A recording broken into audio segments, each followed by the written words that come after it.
Welcome, fellow Guardians, to the Last City podcast. I'm your host, Firms57, along with the gentleman to my right, Mr. Sausage Mahoney. Sausage, say hello to the people. What's going on, everybody? Sausage here. And we'd like to welcome you to the first episode of the Last City podcast, where we are going to discuss not only relevant news information, but we're also going to discuss lore items, as well as any general information we can about the game that we do enjoy to play quite often, Destiny 2. So jumping right in here to start off with our podcast, we're going to jump into an event that both Sausage and I are very looking forward to, which was revealed during the latest Bungie live stream dev event, the Rite of the Nine dungeon event. Sausage and I are both big proponents of running dungeons because being it's a three-man activity, a lot easier to get people together. You don't have to LFG for as much, and it's just a lot more fun, and it's not as labor intensive. You're not in there for 4, 5, 6 hours like some of us know it was with the Vow of the Disciple raid, you know? So like that's where I'm at with it. Sausage, what are you looking forward to with the Rite of the Nine? Well, just the activity as a whole. The Pantheon was a massive success. It only makes sense that they do it with the dungeons. I'm a big dungeon guy. My first ever solo or solo flawless, one of the two, was Prophecy. I'm sorry, no. Prophecy or Pit, doesn't matter. But after I solo flawless my first dungeon, I thought I'm gonna start solo flawlessing some dungeons. I only got up to Grasp, but Prophecy was one of them. I'm looking forward to doing that on a contest mode. I've tried doing Spire, but that's a bit of a challenge, and you don't really get too many great rewards for solo flawlessing that, so I don't care too much about that one. But I'm looking forward to playing Prophecy, Spire. Ghosts is, well, that's Ghosts, but I am also looking forward to the revised loot, the refreshed loot table. Um, and just, I mean, there's going to be 5 different emblems we can get. I'm also excited for that. So, I mean, we've got just over 2 weeks, depending on when this episode goes live. We just got over 2 weeks, but I'm really excited. Excellent, man. I love to hear it, man. And yeah, we are comparing it a lot to what the Pantheon event was that we all experienced very fondly. We all enjoyed that very much. And surprisingly enough, like we were talking at the beginning there a little bit about how it's kind of harder to get a group together for raids than it is for dungeons, because dungeons are three-man's activity. But yet during Pantheon, we always had people running because it was the it thing to run at that time, Hmm. because they had to fill the gap because of the delay of the final shape. And, I'll give Bungie credit, and I don't do that a lot, you know this. And in a moment, folks, we will give you our backgrounds when it comes to the property that we're discussing here.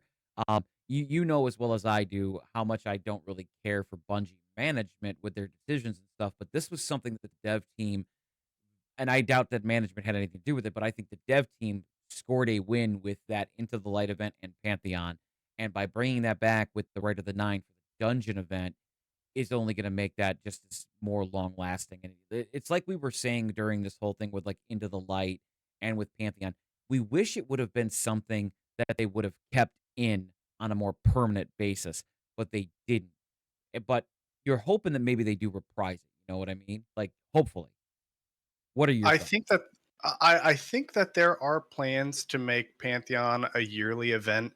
Who we're gonna have to see how successful Rite of the Nine is. I don't know if they do reprise Rite of the Nine. I mean, it hasn't even released yet, so we're spitballing way into the future.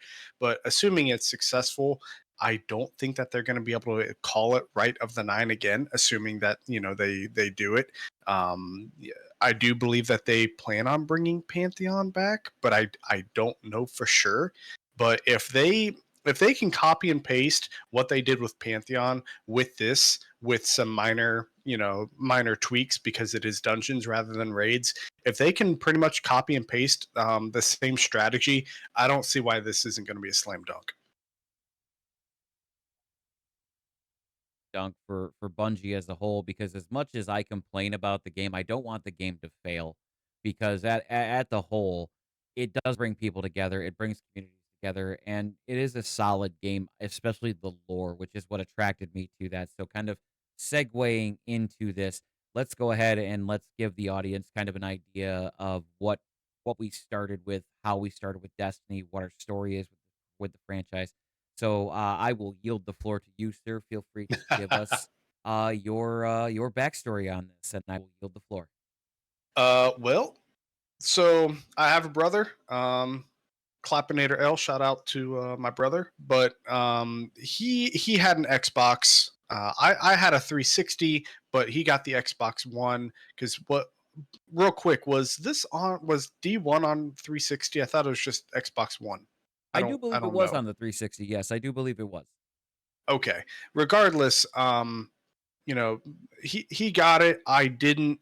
Um, and at that time, I was still in college. He was in like late middle school, early high school, and I texted him. I said, "Hey, can I play Destiny?" He's like, "Yeah, sure. Just don't delete my Titan." I was like, "All right, that's fine." Um, and I had no idea what I was doing. It was so confusing, and that's coming from a guy who played World of Warcraft. So maybe it's just yeah, it's set up differently. I don't know, but I had a hard time keeping track of what was going on story wise. I Now remember to I interject, here's I want to ask a question really quick. So mhm. you couldn't make a Titan on on Destiny because Clap said you couldn't delete Titan. So what did you make?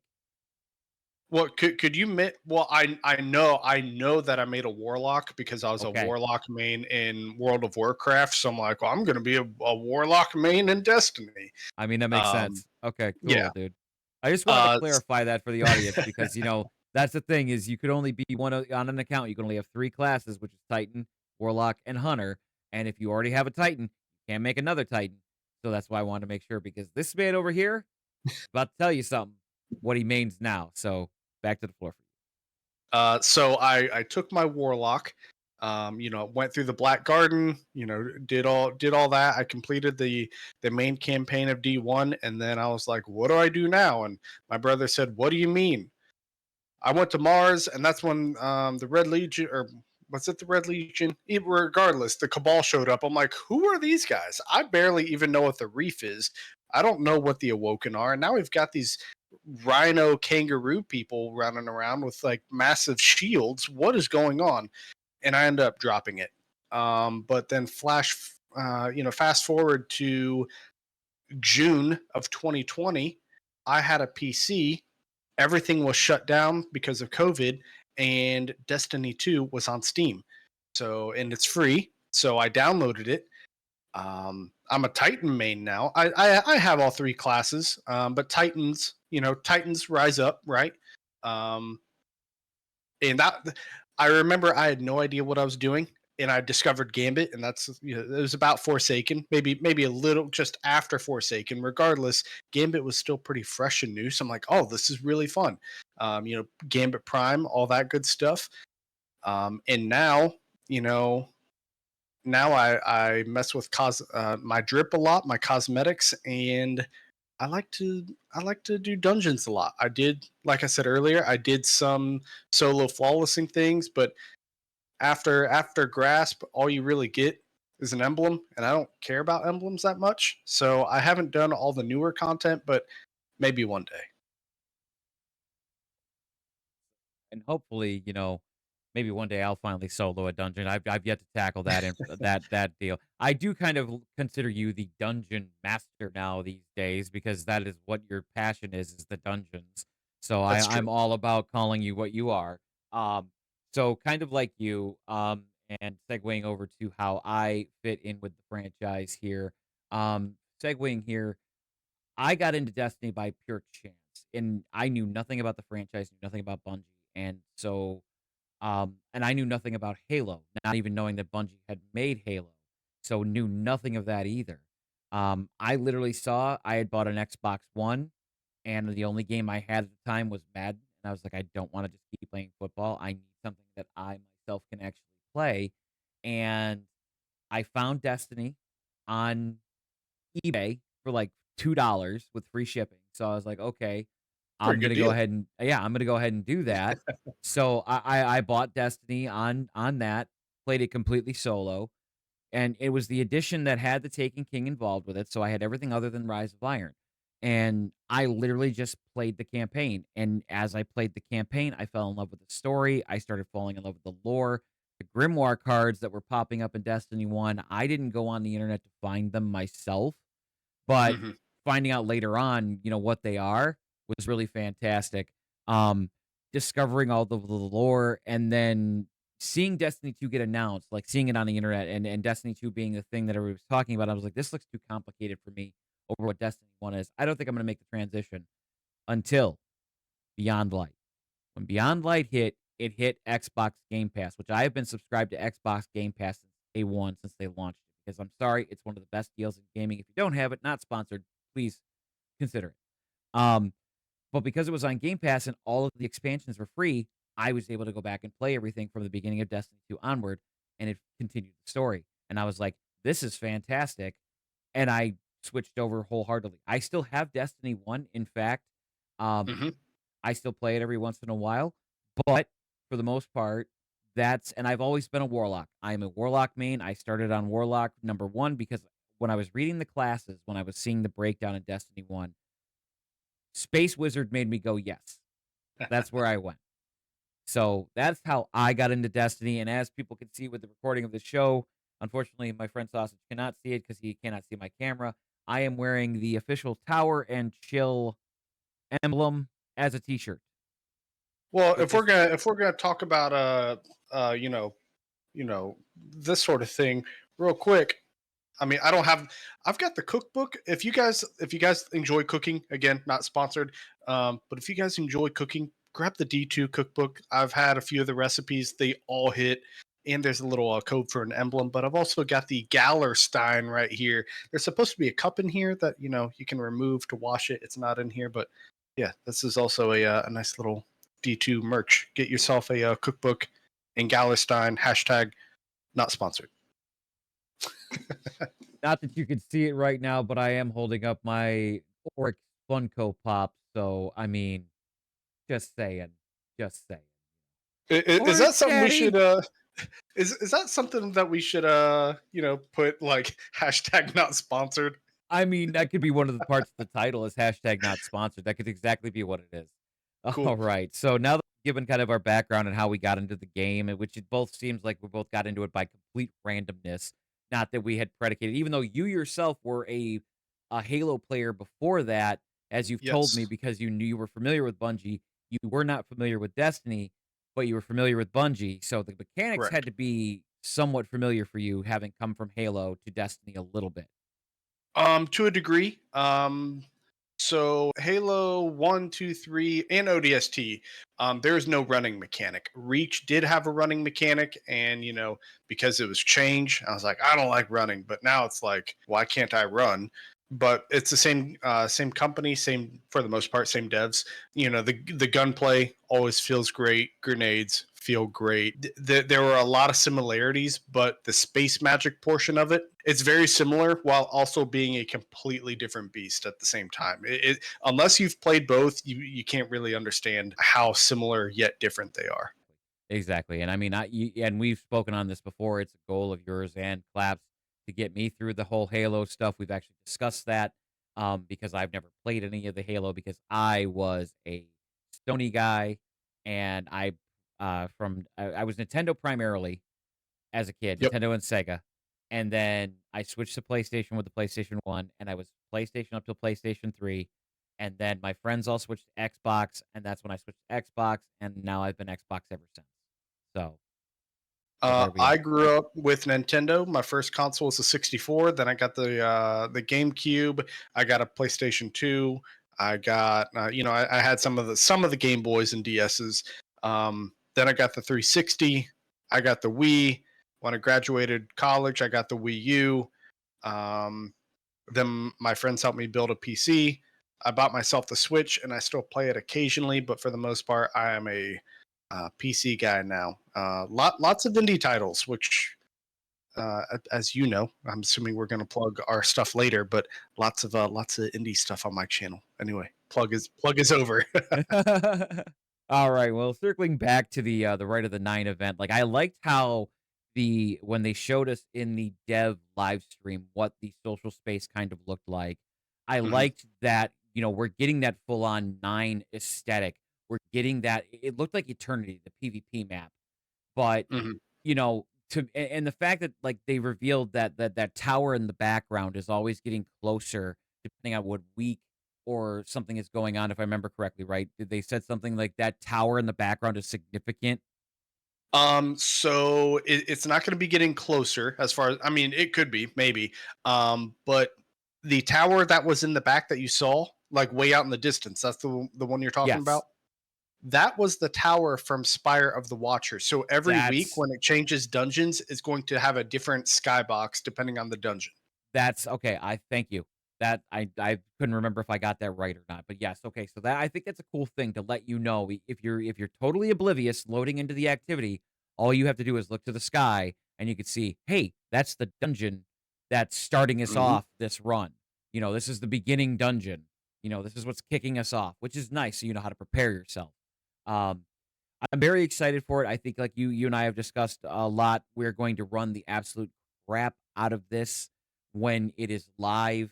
Um, and we still have stuff to go with the remainder of what's going on in the rest of Heresy with the rest of the episode. So we may be done narratively with Heresy, but there's still more stuff coming because of what was revealed at Dev interview, including Briggs versus Drakes. I I forgot cannot about that. wait for this because as I said to you when we were watching the dev stream, I forgot about this in our lead up to discussing this, to recording this, and I just thought of it and I figured let's wing it and let's just bring it in here. I am looking forward to when this finally goes live, which I believe they said with the Rite of the Nine. I'm thinking they're going to launch this at the same time, I would roughly. imagine. So Yeah, we're I would looking May imagine. 6th ish. I will Yep. be in addition to running that, that is what I'm gonna be doing mostly in the game, is I am going to be running that because I'm gonna roll the dice because I just forget the Drake. I don't want the Drake. The Drake is a bitch. Give me the brig. Give me the brig. That's all I want. Let me pilot that brig. Let me feel like I'm piloting a Gundam in Destiny and just let me shoot stuff. I want to feel like I'm an orc and just be like, shoot the boys. Let's go. Shoot the gun. And all that stuff. That's where I'm with it, man. Like, with what's remaining in what's being revealed other than the Rite of the Nine, is there anything else that you yourself are looking forward to for the remainder of this episode? I'm hoping that we get some sort of story event, whatever it might be. I mean, I hope it's not just like a 4-part quest where you go talk to so and so and then so and so and then that's it. I'm hoping that there's something. Or Um, or we get just a simple sketched out cutscene that off screen kind of resolves something kind of situation, you know what I mean? well, where I'm at right now is that 99% chance we are leaving the solar system. In fact, I'm pretty sure they even said that we're leaving Sol. Um, but we have nothing. We know nothing about what's going on. We are Now kind we're of gonna thinking maybe we're gonna put a pin in that thing you just said because I think that is another topic for another episode is about leaving the solar system. So we're definitely gonna put a pin in that. So guys, okay. watchers, listeners, watchers, whatever you are, make sure you keep an eye out for that because that is gonna be something that is gonna be a nice dive into. But please, sir, Oh yeah. continue. But we didn't end heresy with anything. We ended heresy, and it tied up that self-contained story. But these self-contained stories are supposed to lead into Apollo and Frontiers, and I'm assuming the Edge of Fate. So what is going to happen? There's got to be something that's going to happen that is going to catapult us into the expansion. I would imagine, I would hope that would be the case. So whatever that is, assuming it happens, I'm looking forward to that. And then also, I'm not a PvP guy, but I completely forgot about the new mode that you mentioned. So I'm definitely gonna try it. I'm I'm not sure what to expect. It is still PvP, so I might not like it, but it's vehicles. It's going to be different. Maybe I will. Yeah, exactly. Exactly. Now, kind of tying into what you just said, we're going into the next topic that we're going to discuss, because we will discuss the Edge of Fate. I kind of figure we might leave that toward the end because that's speculating on the future. Let's Okay. go ahead and just delve right into the ending of this episode of Heresy. For those out there that don't know, there's a reason why I have the Funko Pop of Mr. Oryx. There's a reason why he is my favorite character. So when this episode got announced and he was revealed to be the main thing in this season. I'm sorry, I'm still gonna call it a season. The episode, whatever, it's a season. Yeah. Yeah. To It's like the me, TWAB. It's still a yeah, season. exactly. It's still a season. It's still a twid. Whatever. It doesn't matter to me. It's still twab, still twid, whatever. It's still whatever. For me, just Oryx being the central focus of it drew me back. And you know this because I've told you this already multiple times. This season got its hooks back into me about this game. And there's something about Bungie, like when they write Hive, they don't miss. They No. rarely do. Like it just tells me that the devs and the lore team just have such a deep understanding of that mythos, of that character base, that they can't miss when it comes to the lore, the narrative, overall story direction. It's everything else where it's been a hit and miss with Vex seasons, with Cabal seasons, even with certain Taken seasons. It's been kind of, but like consistently, it's always they hit the ground running with the Hive. And when they did that with this season, I was so ecstatic, and I couldn't wait to see, okay, how is this going to be done? And then also FYI, in case anybody hasn't played it, and I'm just gonna full screen myself here for this really quick. In case anybody hasn't played this season yet, big, huge, we're probably gonna put a graphic here. Big, huge spoiler warning for the season. So just FYI, this is your warning. Okay? This is your warning in three, two, one. Okay, so with this season, with Oryx being reincarnated as an echo of navigation and being the version of himself before, or wait, it was before he came back because of Crota dying, and right it was after he killed Akka, because he brings that up in-game dialogue, and how he basically says that the Oryx that we killed, even though he acknowledges us throughout the entire episode that we are the knife of his slaying, he keeps saying that that Oryx that we killed was fake. He was a heretic. So thereby, by your logic, you shouldn't be calling us the knife of your slaying by your own logic, because technically, if that guy was a heretic, we technically didn't kill you. However, with the end of the episode, we did. Which I am not gonna lie, when I was playing through the end of that exotic mission, when I was going through that and I was playing the story and I was feeling the story beats, I was literally feeling it. It was so deep in me because I'm so connected to the character and the lore of Oryx and everything. It got so deep in me. I literally, as we had Will Breaker in my hand, I'm feeling the power, dude. Like it's a total weeb thing. It's a total absolute weeb thing, man. But it's what I was doing. I was weebing out, man, and I was like sitting there going, ah! And I was getting all hulking out and everything, and I'm like, yes, yes. And then I am not gonna lie, when we had to cut Oryx down, when we had to slay the Taken King one more time, I wept ever so slightly. My king. I know people say this about Roman Reigns, but you know what? My king, my king, my Taken King. I acknowledge you, my Taken King. Um, um, I wept a little bit. I cried, and it was definitely heartbreaking for me. And but it was a foregone conclusion. It had to happen. We had to destroy the Echo because he got out. He escaped. He was gonna get free, and then at some point, I but that's the thing though. I don't know how I feel about it, and I'd like your thoughts on this because he was an Echo. There was no way to bring Oryx back anyway, so I don't know what Xivu or Savathun were looking to do other than I think Savathun was just going to keep him in her throne world, which is no better than what was going to happen to him in Eris's.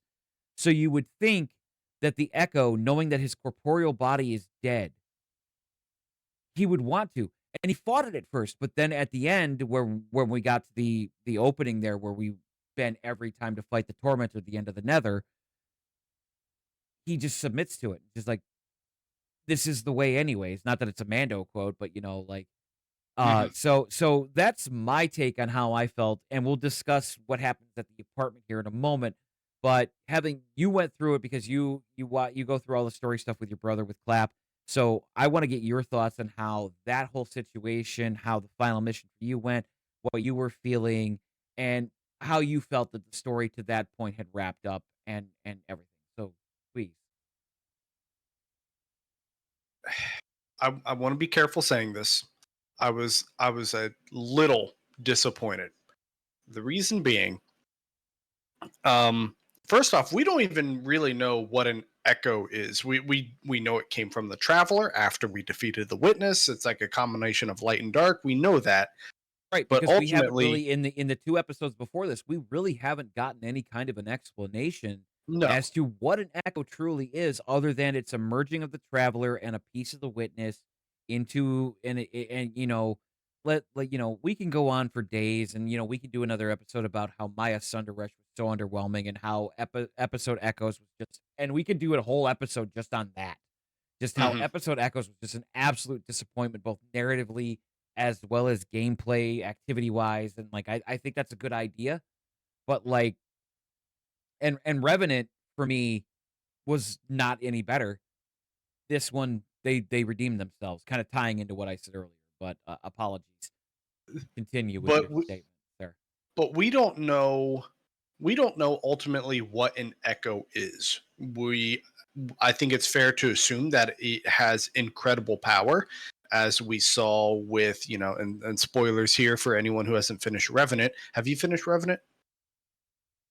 I have not, but I already know what happens to Pickrell. I'm not happy with it. I'm super fucking pissed, and I don't care Do you know what because happens with Aramis? I And do. Yep, I okay, do. I know so all of it. So Aramis gets the echo, and she cleanses Mithrax. So we know it has immense power, but to what degree? And what are its limits? What are its boundaries? What is it capable of? These are all questions that we don't know. So it's fair to Savathun wants the echo of Oryx in her throne world. That right there, those are massive red flags.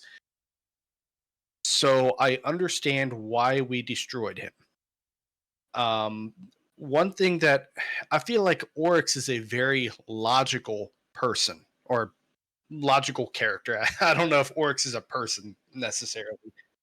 flawed logic, because it is sword logic. It is flawed logic, The but sword it is logic is logic. flawed But it is logic, but logic. he himself is logical because it's like, okay, you killed me, therefore, like, you deserve to live.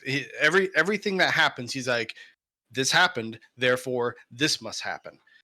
And I was hoping that when Savathun said, "Hey, Oryx, I'm technically a guardian," I understand he would be furious at first because he's like, "No, that is heresy." But I was kind of hoping eventually he would say, "This happened, but now this happened, so therefore, like, this makes sense. This is the logical path forward." And hmm, Interjecting on you again. That voice line by the voice actor for Oryx when Savathun did that part, "This is my ghost Amaru." He knocked it out of the park with he did, he Oryx's did. rage. He just went balls to the wall. I mean, just wow. I mean, like I felt Oryx's actual rage, and I was just like, that is how you know you have a quality voice actor Hmm. when they can elicit that in somebody playing a video game and grab you like that and make you feel that. That's how Yep. you know. Yes, I was glad you brought that up because it's one of my favorite voice lines in the game is when she says, "This is my ghost," and he just goes off. "Where is my sister?" Right. Oh, it's Uh, so good.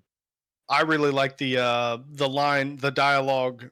He's like, "The knife of my slaying to arms." I'm like, "Well, yes, King. Yes, I will. I will go to arms." Knife of my slaying to arms. but yes, to get back on track, he's a very logical person. This happens, therefore this now must happen. We killed orcs. We usurped orcs. There is now some other god. Yeah, I don't know the exact lore. I need to read up on it, or speculated lore, whatever it might be. There's a new entity trying to take control of the Taken. So Yes, there a is a lot new of people. entity, and that Mhm. entity, that you were talking and coming up with ideas for other episodes, bro, that we can dive into because there is a video I'm gonna hop you up to. And again, Okay. this is not sponsored, but anybody who watches Destiny content, you know who Lord Daddy Bife is, you know who he is, you know his content. Don't try to pretend you don't know who it is, even if you're a Can first we time also viewer of this shout out podcast. Evase too? I'm an Evase guy. I Yes. like Evase. But Bife actually put out a video a couple weeks ago about this exact thing because there is stuff in the lore. Before we discuss it, I want you to watch that video and I'll send it to you in a DM Okay, because it should answer your questions. Because it is an but interesting, it is very, very interesting when it comes to lore ramifications about the Taken and their desires. Because it coincides with what we've been experiencing in the Nether with the Dread. okay. So it's the So same exact feeling. it might answer some of the questions I have then, but Yes. from where I'm sitting currently, I'm just thinking to myself, everybody wants, like, when we found out that we're going to be playing with the Taken abilities a little bit. My first thought was they're going to give us a Taken subclass that'll push us into the edge of fate. That didn't happen, at least as of right now on April 20th, 2025. That has not happened.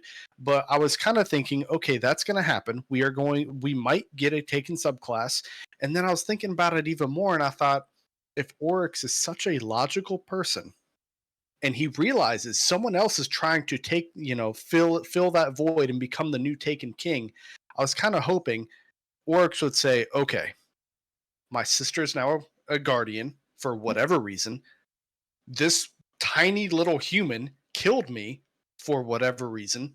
Someone's trying to become the new king. No, no, no, that can't happen. This guy right here is the king. So I was kind of hoping he would say, the taken power, it's yours. You earned it. By sword logic, you have earned the right to be the new taken king. And then that didn't happen. Echo, though, and with bringing up your earlier question that you did earlier, we don't know all the powers of the Echo. Do we really know if the Echo even has the ability to give power? Because the whole point in the That's a good lore point. is to get the power to take, you have to take it. And so we'd have to take it from Oryx, which technically we did, but when we took it, we rejected it because we didn't take the mantle. So But we still have his worm though. Would there be a way to do that? Because his worm is in the touch of malice. He is in the touch of malice, not his worm, right? It's no, actually his him. it's a piece of his soul, but Piece of his soul. not like a like it's not like an aware piece of his soul. It's just a piece of his soul. Like a S okay, Yeah, just a it's just a comatose hunk, like a state. Okay. vestigial like a vestigial limb you cut off kind of situation. It's a piece of Okay. him, but that's just so that he did that so that he would perpetuate for all time. Um, That which okay. again is heretical to the sword logic belief, because literally, if you want to break down the sword logic to its bare bones philosophy, it is Darwinism. It is survival of the fittest. If you survive, you are fit to live. That is it. It is Darwinism at its base Yep. core. Yep. And so, in my opinion, like him putting even a tiny bit of his being into that gun, allowing that to happen, that's heretical by his logic. That's completely heretical. And I should know something about heresy. I'm also a Warhammer fan. But I mean, overall, I enjoyed the episode. I like the Nether. That it's got some issues, and they're valid complaints.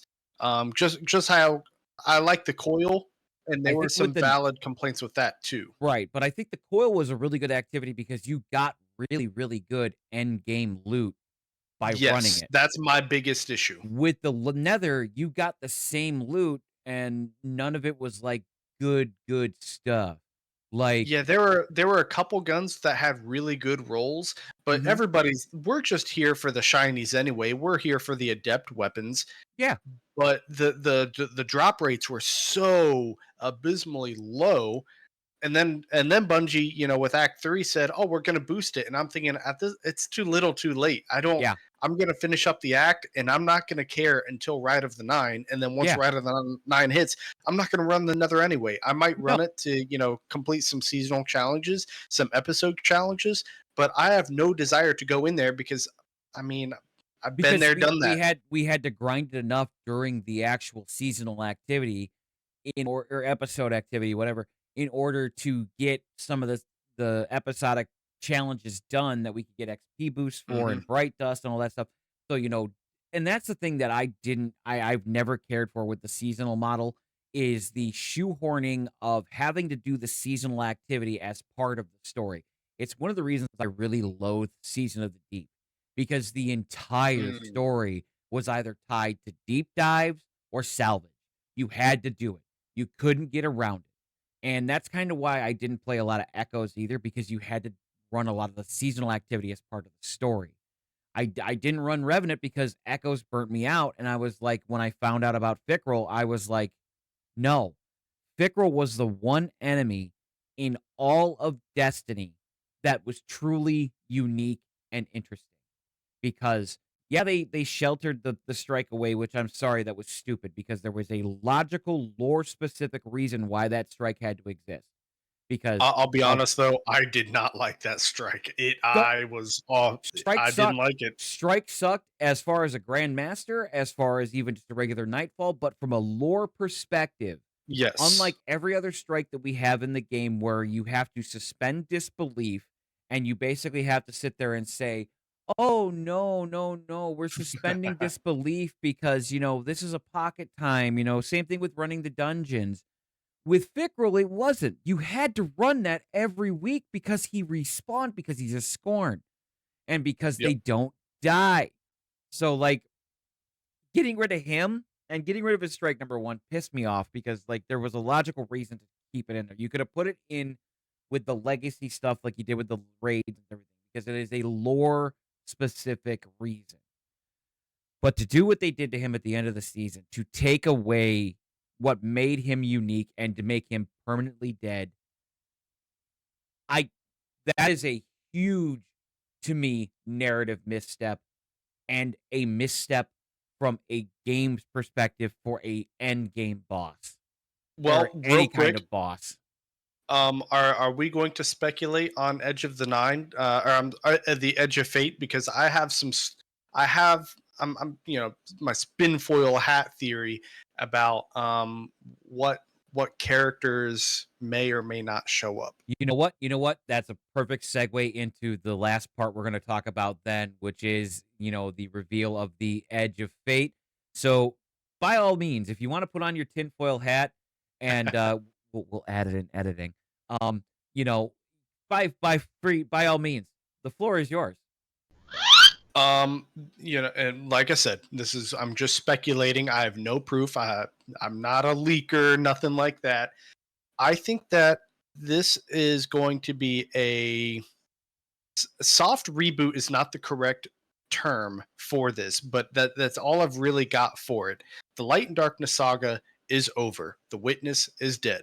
We close that door. We're opening another one. Chapter 1 is over. Chapter 2 is here. Which might be a good place for new players to join in, but again, we're just gonna have to wait and see. But I think it may have been Bife or Evase, one of the two. They put out a video saying that Ikora has been kind of stepping away a little bit to take care of Zavala because Zavala is now lightless, and there's a lot of mental trauma that he's dealing with because of that. And for whatever reason, he's actually aging. Like I understand why he's aging, but lore wise, I'm like, it's only been like I would assume only been like maybe a year. I don't know how long it's been lore wise, but it's like it hasn't been that long, so I don't know why he's suddenly aging. But from what I heard, Ikora has stepped away a little bit to help take care of Zavala. Um, at the end of Echoes, Saint and Osiris were talking about they just want to leave Soul. They want to go. They just want to leave. Um, and then at the end of Heresy, Drifter and Eris Morn went to go explore her throne world, and I'm just thinking, are they are these people coming back? What I mean, where are they? What's going on? It sounds like Bungie is trying to not necessarily maybe write them out of the story. That sounds a little harsh, but it sounds like, hey, you guys have done your time. Go enjoy retirement. Go do your different things. And so I think, or maybe not think, but I would not be surprised if, you know, um, man, I'm drawing a blank. The deputy commander Sloan. I would not be surprised if she fills Zavala's role. Wherever we go, there might be new characters who take over certain roles for certain characters. So that's why I think that this might be not exactly a soft reboot, but kind of a soft reboot, a new launch, a new start for new characters. That. I don't think per se like it's writing them off, like 'cause it almost sounds like the way you're framing it Mhm. is like they're writing them off into the sunset kind of situation. Yes, that Like that's kind of what I there, yeah. which we know Bungie has a history of sunsetting stuff in their things. Like Yeah. yeah, if you know, you know. Yep. If you know, So you know. so for me, like to answer your first question about like you were talking about Osiris, we actually got some lore in one of the season's weapons because that's something that I Okay. think a lot of people miss unless Oh, I catch think I know what you're Lore's gonna video. say. I think. Unless they Mhm. catch like a lot of Bife's videos, is that a lot of the weapons from the season stuff now all have lore in it. So there is a lore entry for the fusion rifle you get from the Nether this season that actually tells you what's going on with Osiris. Osiris is apparently, and again, this is spoiler alerts, but this is in game. This is stuff you can get from the weapons just by getting the weapon in a drop and then reading the lore tab. Osiris apparently has been playing around in his lab with combining strand and stasis. So apparently in this lore entry, um, s- so Osiris has his hands together and there's a thin strand between his hands, and in that strand, he's trying to make ice crystals form. And the whole point of this is that behind him is a ghost that we met while we were doing the Lost Ghost, the Alone in the Dark stuff at the end of the Pale Heart saga, when we were done with Final Shape. Peach, little ghost Peach. She's become a star in the community and in the game. She's a very well known one. Well, she's apparently hanging out behind Osiris, and Osiris is so deep in thought doesn't know. And it as he's doing this, it breaks. And he gets frustrated, and she goes, "Aw, maybe next time." And he goes like this, which waves his hand, which is what he used to do to Sagira all the time. And when that happened, it freaked him out. Like, he legit freaked out, and all he kept saying to Peach when she was just trying to be a friend to him is he just kept saying, "You have to leave, you gotta go, you gotta go." But I thought that was so cute, but that's something that you don't get to see in game, but I think that a lot of people miss that is truly one of the best core parts of Destiny is these little lore bubbles that we get to see, and you get to see, like, that was adorable. Peach being Peach is just adorable. And I'm just like, I'm here for it. And I would love it if there's a way in the lore for him to get a new ghost because there is. It is proven.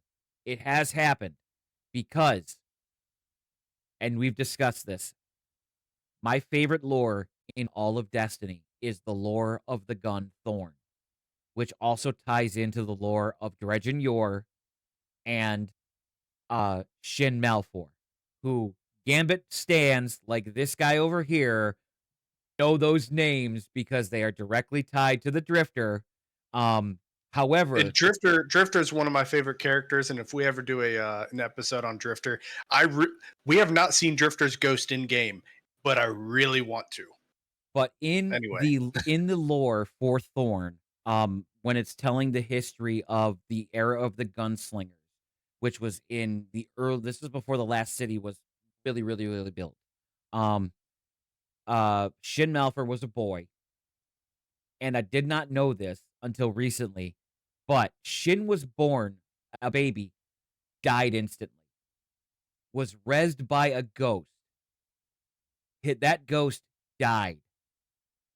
And when Shin Malfoy's father figure that died at the hands of Dredgen Yor, the original wielder of the exotic hand cannon, The Last Word, Jaren Ward, when he died, his ghost connected to Shin. So Shin's ghost is actually Jaren Ward's ghost. So it is possible that Osiris could Yes. get his light back by syncing up with Peach. But the question is, can he get over his guilt enough to do it so that he can get over his feeling of worthlessness within the Vanguard? Because we all Yeah. know that's something that he himself has struggled with. Yep. And That was kind I of a think nice that little tangent, though. I'm sorry. That was a nice tangent to go no, off you're on. But, like, I yeah, think that there's been a few other things in game talking about ghosts going to find other guardians because like they'll res a guardian and then they realize like, oh, this guardian's kind of an asshole. I don't want to be this this dude's guy's a guardian anymore. psychopath. So I do think that there are lore entries somewhere. I don't have them off the top of my head, but I do believe that there are lore entries out there that discuss the whole, ghosts, finding new guardians to protect. Excellent. Yeah, I'm sure there are. I'm pretty sure I know exactly what you're talking about. I just can't quote them from memory either. Hmm. So now kind of piggybacking back to, talking about the edge of fate with the new expansion being announced and what it means. I was looking more so kind of like what Bife was with the fact that yes, when you look at the logo, which I'm sure we'll probably in editing put the logo on here somewhere. I'm sure Sausage is good at that. You'll notice that the logo has the symbol for the nine behind it, which we both are saying that that means that they are going to be probably a big focus of that expansion. Because we really don't know a lot about the nine. We really don't know a lot about them at all. What very little we have known, we very little know. What I know about it, I've learned from watching Bife's videos, and that in the nine, there's a two factions. There's five that are one group and four that are another. And the five that are in one group are with us. They side Hmm. with us. The four that are in the other group don't. So I'm wondering, and this could be a potential storyline for this. I'm wondering if the Edge of Fate is going to deal with maybe a nine civil war. I think so. I would not be surprised, but I get the feeling that the nine, even though there are some that are support us and some that don't, I think it's I get the feeling that it's kind of like a Thanos thing about balance. I don't think that they're omniscient. They could be. I don't know. We like you said, we don't know really anything about them. But I right from where I'm sitting, my little theory is that they're not omniscient, but they are extremely powerful. And they have a Thanos type deal where they want to balance things, but they can't always be balanced because then things wouldn't happen, which is why there's always five and four. And so I don't think it's that they support us or anything along those lines necessarily, but it's like these four want this thing to happen, and then us five want these things to happen, and the things that we want to happen just so happen to align with you guys being involved. I think that's what it's going to be like. Um, Actually, I think if memory serves me correctly, when it comes to the nine, and I again in the comments, I'm sure people will probably tell me that I'm wrong or whatever, which is fine. Oh, I'm and good with please being do, wrong. just don't be a dick about it. Just Yeah, yeah, yeah. Like I'm fine with being wrong. Call me out. Call either one of us out of being wrong, but like be nice about it, please. So if I'm not mistaken, the four that are against us, the reason they're against us is because they want to find a way to continue to exist without us. Because the nine only exist because of us, humanity as a whole. And so the four separate from the five that support us, they want to find a way to exist with in their same being without us being around. So that's why I feel like it could be a civil war in that they could turn out the four that are against us could turn out to be the ones that end up being the big bad now, that we face in this next expansion or are introduced a little bit more to. Um whereas the 5 that are with us are totally fine with us existing. They like what they're but they want to experiment. And they like experimenting with us. So, and they like existing because they can experiment with us. Again, Mm. if I am off base, please feel free to let me know in the comments. Um, but I believe that's where that comes from. So that's why I think that the idea of the Civil War comes in.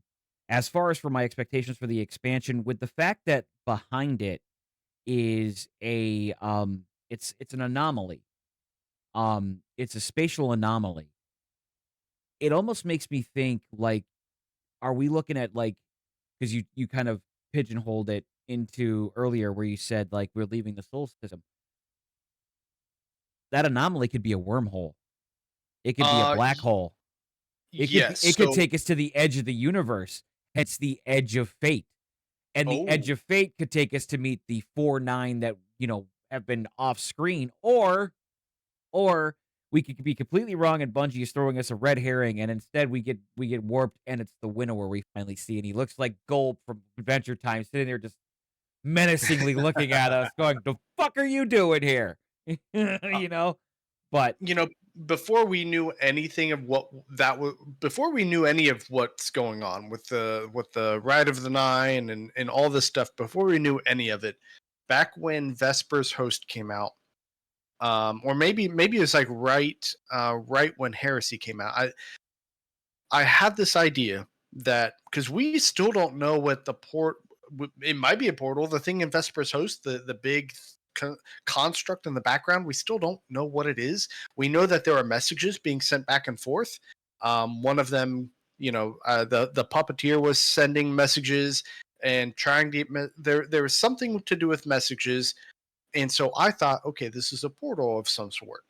And the idea I had was that we were going to take the dreadnought and take the dreadnought through the portal that was the construct in Vesper's Host. Right now, it seems like that might not be the case.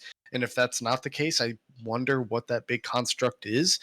Um, but I believe the thing in the Edge of Fate is a black hole. The symbols of the nine look taken. At first, I was like, do they really look taken? And now I'm kind of buying into it. And there's supposed to be symbols in the the picture, the art, whatever it is, for the Edge of Fate, and some people think that it's a code and they're trying to decipher it. I don't know either way. If it is a code, we'll just have to wait and see.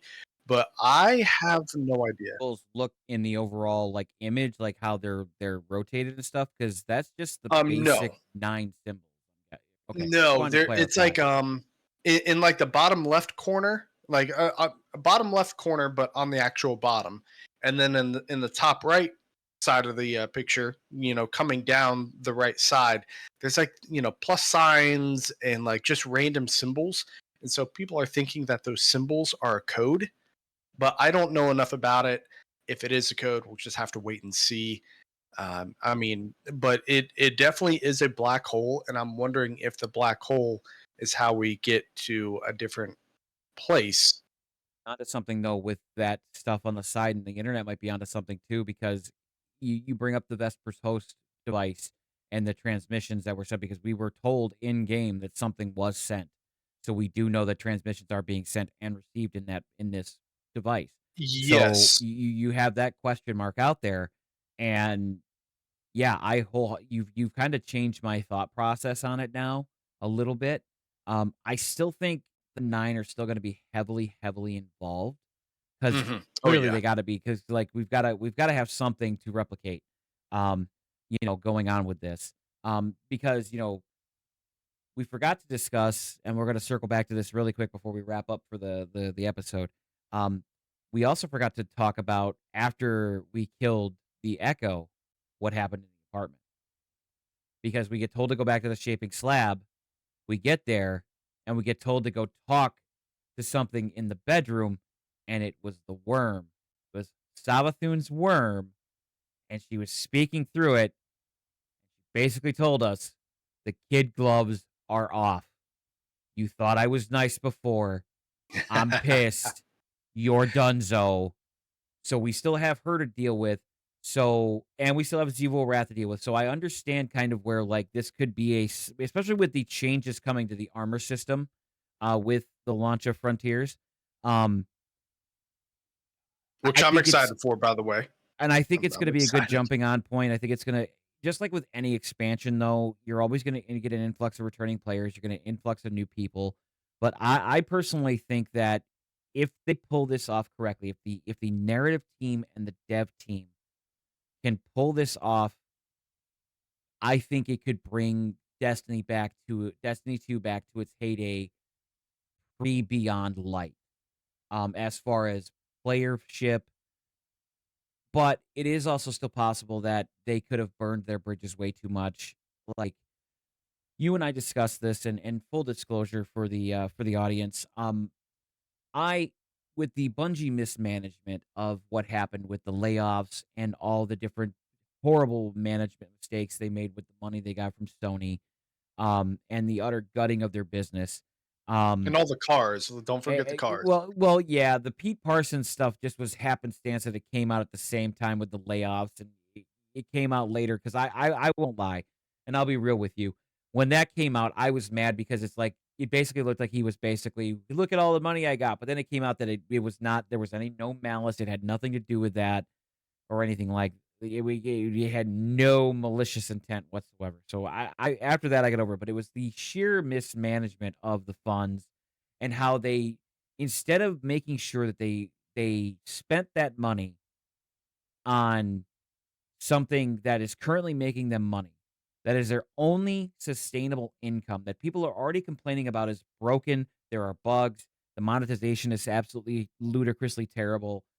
All that kind of stuff instead of taking that money to invest back into the game that is still making you money that Sony bought you for because of your depth, your deftness in live service games, um, you instead decide to branch the team off and make this other game that nobody asked for. That now everybody's like, oh, it looks so good. I'm not an extraction shooter fan. I wish they would have just made Marathon into what it was. And honestly, I wish they would have never made Marathon and just devoted the devs to Bungie. Just not to Bungie, to Destiny. To the game that is their only actual IP that is still in the process of working. So, let me get off my soapbox. Now that I've gotten off that rant and Savathun, what are your thoughts on the Savathun worm and where are we going with that kind of situation? First off, I'm not scared. Like Savathun, you know, feel free to, drop in my DMs. I'm not scared. I What are mean, you gonna do? we did kill her once. We did kill her once. We did We in the killed her campaign. once, and then who else killed her a billion times?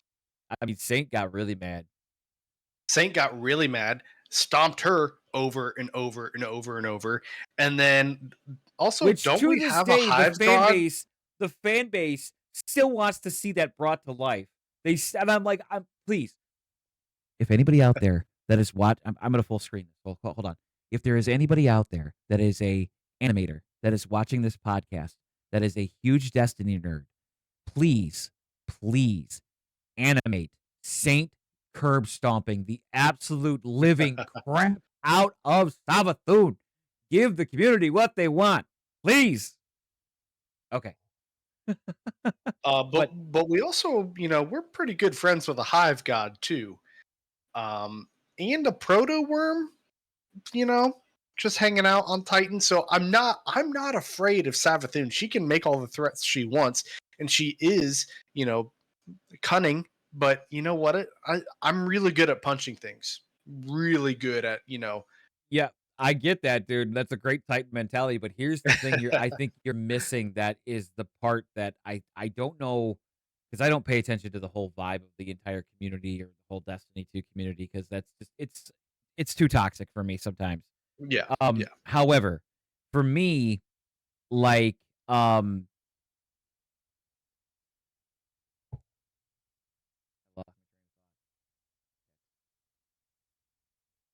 so the scary part to me about this whole thing with Savathun is like, you talk about punching stuff I'll just punch her in the face because I have a Titan, that's Titan mentality. But here's the thing, man. She is the she is the hive god of lies, deception, trickery. The only reason we found out that she was Osiris was because she let us know. She showed her hand because it's what she wanted. She could infiltrate us again so That's true. easy, and we would never know.